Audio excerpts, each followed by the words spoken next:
नमस्कार विद्यार्थी मित्रांनो, MPSC एक्झाम गाईड या यूट्यूब चॅनलवर आपल्या सर्वांचे स्वागत आहे. आज आपण 10 मार्च रोजीच्या चालू घडामोडी बघणार आहोत. यातील पहिला प्रश्न बघू.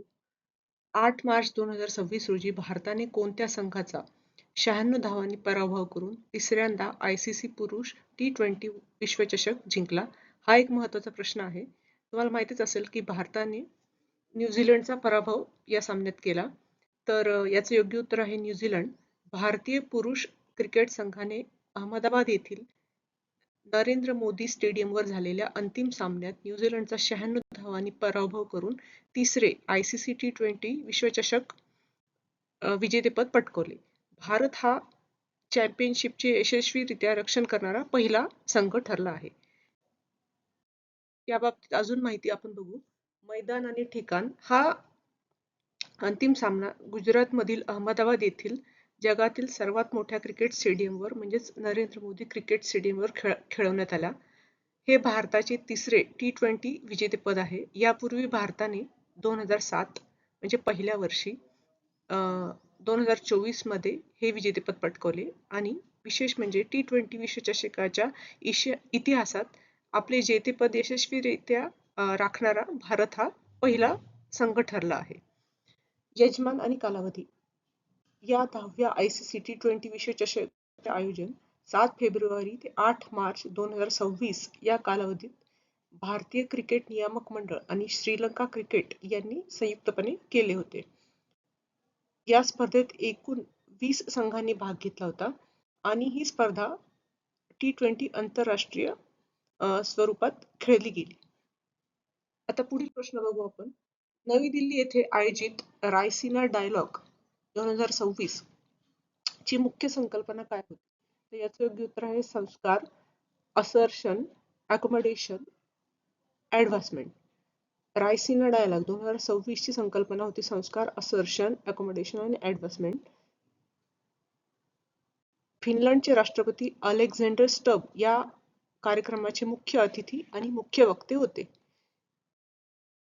पुढील प्रश्न बघू. नवीन फौजदारी कायदे आणि interoperable criminal justice system ICJS 2.0 च्या अंमलबजावणीमध्ये कोणत्या राज्याने प्रथम क्रमांक पटकावला आहे? तर याचं योग्य उत्तर आहे उत्तराखंड.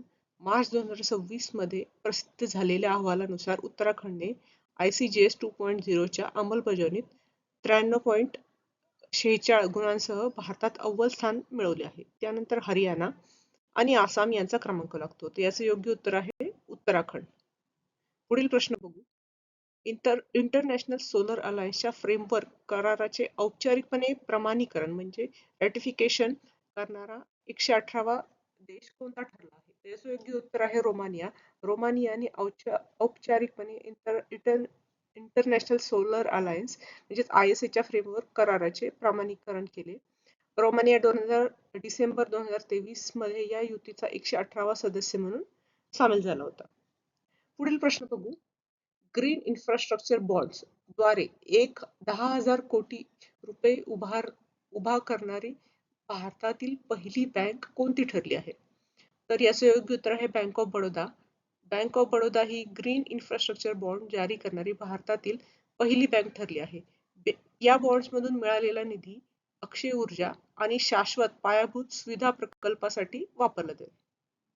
पुढील प्रश्न बघू. मार्च 2026 मध्ये फिनलंडचे राष्ट्रपती अलेक्झांडर स्टब यांच्या भारत भेटी दरम्यान दोन्ही देशांनी कोणत्या क्षेत्रातील धोरणात्मक भागीदारीला चालना दिली? तर याचं योग्य उत्तर आहे डिजिटायझेशन आणि सस्टेनेबिलिटी. मार्च 2026 मध्ये फिनलंडचे राष्ट्रपती अलेक्झांडर स्टब यांनी भारताला भेट दिली. या भेटी दरम्यान दोन्ही देशांनी डिजिटायझेशन आणि सस्टेनेबिलिटी या क्षेत्रातील द्विपक्षीय संबंधांना धोरणात्मक भागीदारीपर्यंत उंचावली आहे. पुढील प्रश्न बघू. अली खेमनाई यांच्या निधनानंतर इराणचे नवीन सर्वोच्च नेते म्हणजे सुप्रीम लीडर म्हणून कोणाची नियुक्ती करण्यात आली आहे? तर याचं योग्य उत्तर आहे मुस्तबा खेमनाई.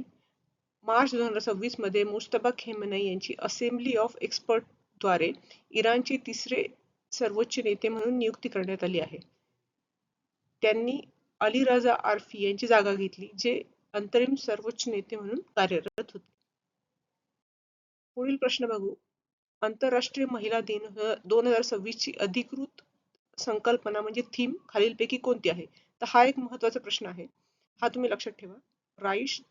Rights, justice, action for all woman and girls. Rights, justice, action for all woman and girls ही याची थीम आहे 2026 आंतरराष्ट्रीय महिला दिन.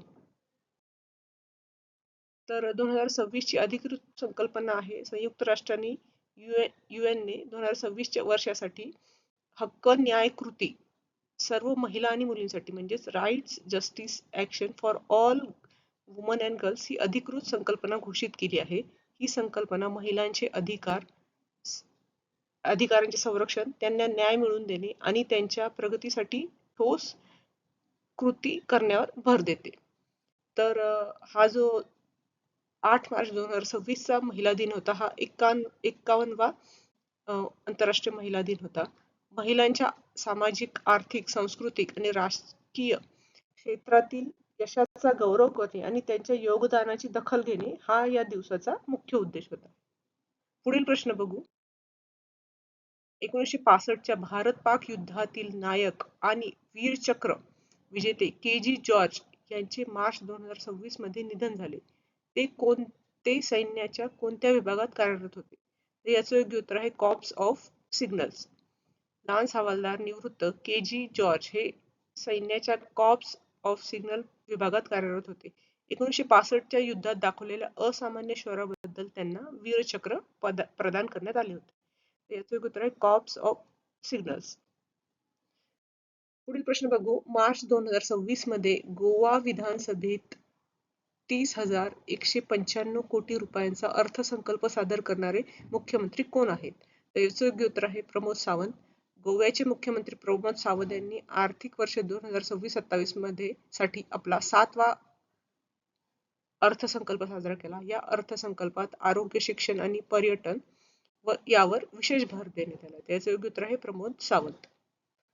तर मित्रांनो, तुम्हाला हा जर व्हिडिओ आवडला असेल त्या व्हिडिओला नक्की लाईक करा, तुमच्या मित्रांबरोबर शेअर करा आणि MPSC एक्झाम गाईड या YouTube चॅनलला सबस्क्राईब करा. धन्यवाद.